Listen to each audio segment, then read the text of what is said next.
Hello friends, hopefully आप सभी लोग अच्छे होंगे।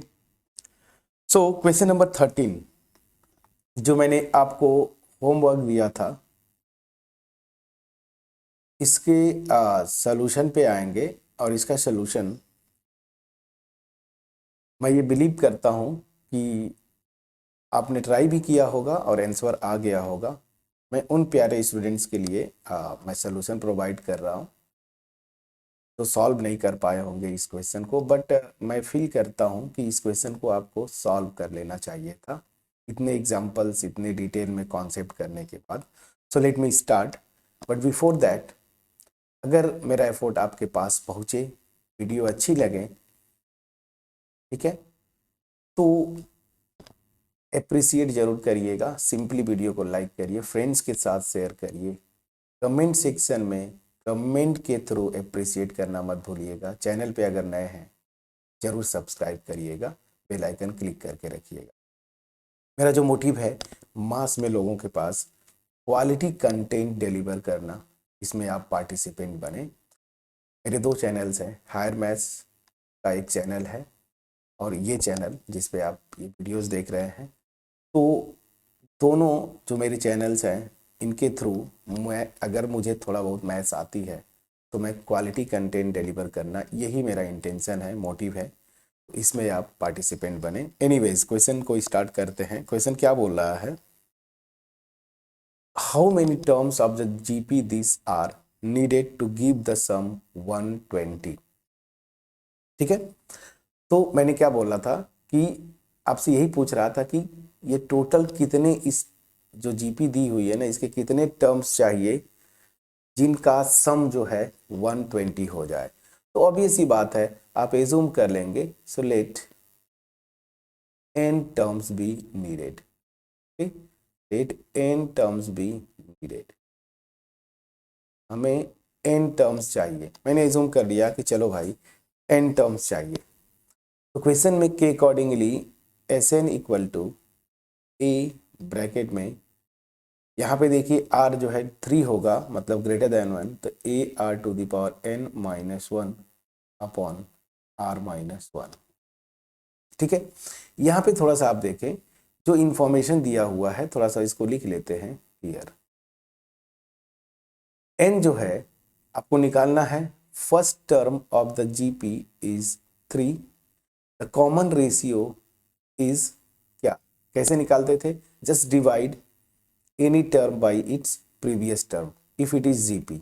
सो दिस 3, यही तो मैं आपको बोल रहा था। So 3 and it is also given that S N, the total sum up to n terms of this GP be 120।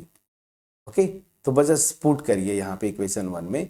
So we will get 120, this is equal to a is 3 bracket में 3 to the power n minus 1 upon 3 minus 1। Now यहाँ से अगर आप देखें तो 3 और यहाँ पे 3 raise to the power n minus 1 upon 2, simplify करना है और कुछ भी नहीं। यहाँ से देखिए क्रॉस मल्टीप्लाई करेंगे, 120 में 2 का मल्टीप्लाई करेंगे 240 आता है, and this is equal to 3 raise to the power n minus 1। अब आपको कुछ भी नहीं करना है, अगर 3 से इसको डिवाइड करेंगे 224 को, सॉरी 240 को, तो 80 आ जाएगा ना। आप डिवाइड करके देखिएगा, 240 को 3 से डिवाइड करेंगे 80 आएगा, दिस इज 80, इस 3 से डिवाइड कर दिया, equal to 3 to the power n minus 1। यहाँ से 3 raise to the power n क्या हो जाएगा, 1 इधर जाके ऐड होगा, तो 80 प्लस 1 मतलब 81, बस यही से n आ गया। मैं आपको पीछे भी क्वेश्चन हमने किया था कि जब ऐसा कुछ आए इक्वेशन और उसमें इस पावर की वैल्यू मतलब n की वैल्यू निकालना है, तो इधर वाले क्वांटिटी को भी सेम जो बेस है उसके पावर के टर्म में एक्सप्रेस करिए। तो 81 is 3 raise to the power 4। यहाँ से कंपेयर कर दीजिए, इंडेक्स रूल आपको पता है, this will imply n equal to 4। So this should be your answer. Okay, अब आप बोलिए कितना आसान क्वेश्चन था। अब इस क्वेश्चन में कहीं से कोई ऐसी इशू थी जो आप न कर पाते? बिल्कुल नहीं, ऐसा कुछ भी नहीं था, आसान क्वेश्चन था, इजी क्वेश्चन था। मैंने एक और क्वेश्चन आपको होमवर्क दिया था, that is the question number 14। और मैंने आपको बोला था कि होम एग्जाम्स के बारे में अगर मैं कंसर्न हूँ तो इस तरह के क्वेश्चंस अक्सर आते हैं, क्योंकि इस क्वेश्चन में मैंने आपको पिछली वीडियो में बोला भी था कि the first term and the common ratio and the sum, मतलब इसमें तीन तीन चीजें आपको सामने आपके स्क्रीन पे पूछ रहा है। ठीक है ना, क्वेश्चन नंबर 14 में तो है बहुत आसान। कैसे, चलिए क्वेश्चन को स्टार्ट करते हैं। क्वेश्चन बोल क्या रहा है, the sum of first three terms of a GP is 16 ना। क्या बोला, the sum of first three terms, देखिए फिर से मैं वही आ रहा हूं, first three terms of a GP is 16 and the sum of next three terms is 128. Determine the first term, common ratio and the sum to n terms of the GP।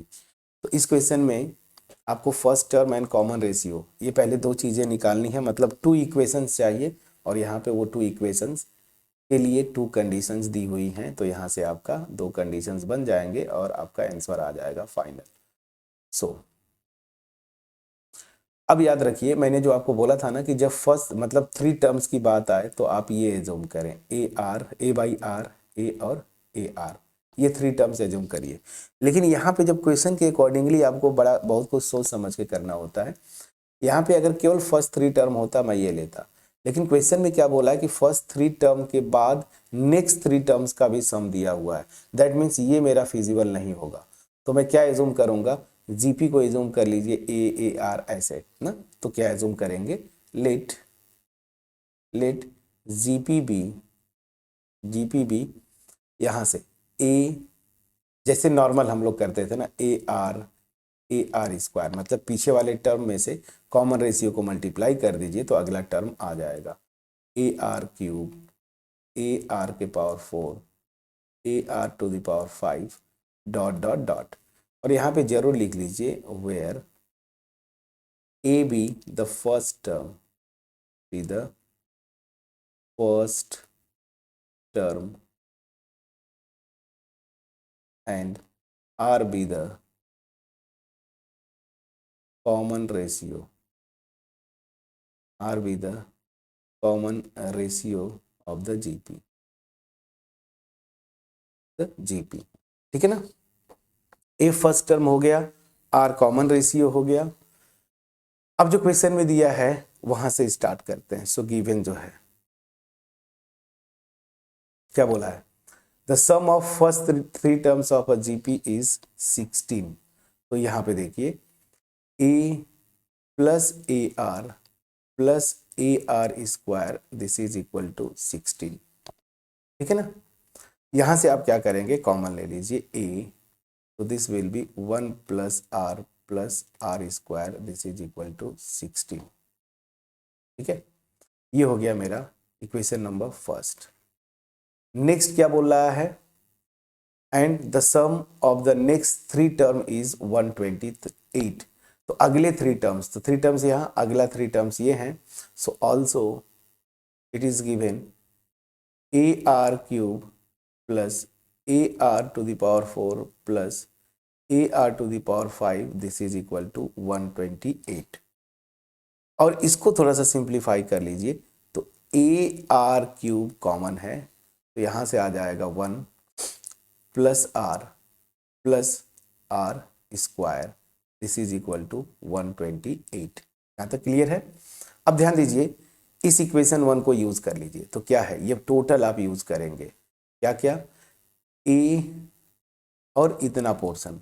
तो यहाँ पे देखिए ये ए है एंड दिस पोर्शन सेम है, सो क्या हो जाएगा, दिस विल बी, यहाँ पे आर क्यूब लिख दीजिए इंटू ए कर दीजिए। चलिए एक स्टेप में कर देता हूँ और, ताकि आपको कोई इशू ना हो कैलकुलेशन में, दिस।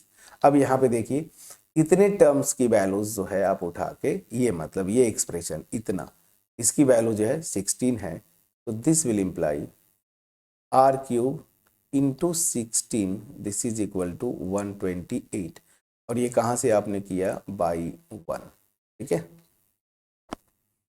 सो यहाँ से क्या हो जाएगा, R cube this is equal to 128 by 16। तो कितना आ जाएगा, अगर इसको आप सिंप्लीफाई करेंगे तो 16 8 जा 128 होता है ना, मल्टीप्लाई करके देख लीजिए, ठीक है ना। तो ये तो आ गया आर क्यूब इजकल टू 8। अब इसी को मैंने बोला था ना कि जब आर की वैल्यू यहाँ पे निकालना है तो इसको किसी नंबर के क्यूब के फॉर्म में लिखिए, तो this 8 will be 2 raise to the power 3। और यहाँ से देखिए R cube is equal to 2 cube, that means R is equal to 2। तो पहला चीज़ तो आपको यहाँ से आ गया कि मेरा जो कॉमन रेशियो है ना, ठीक है, वो मेरी कितनी आ गई, आपका 2 आ गया। तो कॉमन रेशियो अगर 2 आ गया, उठा के इक्वेशन 1 में रख देंगे तो ए की वैल्यू आ जाएगी, ठीक है ना। So using R equal to 2 in 1 we get तो आर की वैल्यू जो है 2 अगर आप यूज करते हैं इस इक्वेशन 1 में तो क्या हो जाएगा, तो यहाँ से देखिए क्या होगा, A 1 plus 2 plus 4 this is equal to, देखिए कुछ नहीं कर रहा हूँ, आर की वैल्यू 2 रखेंगे and this is equal to 16, please check करिएगा 16। तो यहाँ से ए और ये मेरा टोटल 7 आता है, देखिए दिस विल बी 16। तो ए की वैल्यू जो है मेरी 16/7 ये आ गया। तो ए की वैल्यू मेरी इतनी आ गई 16/7। क्लियर। तो फर्स्ट टर्म जो क्वेश्चन में पूछा था, तो फर्स्ट टर्म इज 16/7, ठीक है, एंड कॉमन रेशियो इज 2। दो पार्ट आपने यहां से कंप्लीट किया, प्लीज चेक करिएगा। अब आपसे लास्ट में पूछ रहा था also find the sum of to n terms of the given GP.